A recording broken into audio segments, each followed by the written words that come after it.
In this video, you'll learn how to find a computer name on your local network, also known as a LAN, by using its IP address.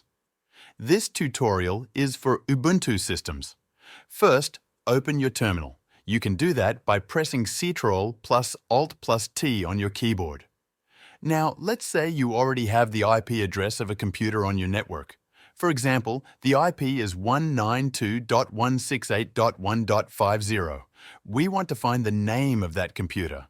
The easiest way to do this is by using the nslookup command. Type the following into the terminal.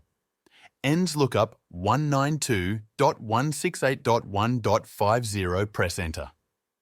If everything works, you'll see a line that says name =, followed by the computer name.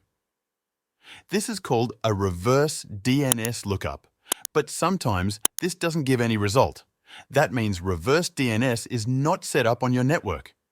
In that case, try using nmblookup, which is good for finding names on networks that use Samba or Windows file sharing. To use it, first install it with this command: sudo apt install Samba. Once it's installed, type nmblookup, a 192.168.1.50, press enter. If the system responds, you'll see the computer name listed under the line that says name. This works well in many home or small office networks. If that doesn't work either, and if you have access to the network router, you can log into the router's web interface and look at the connected devices. Most routers show the device names next to the IP addresses.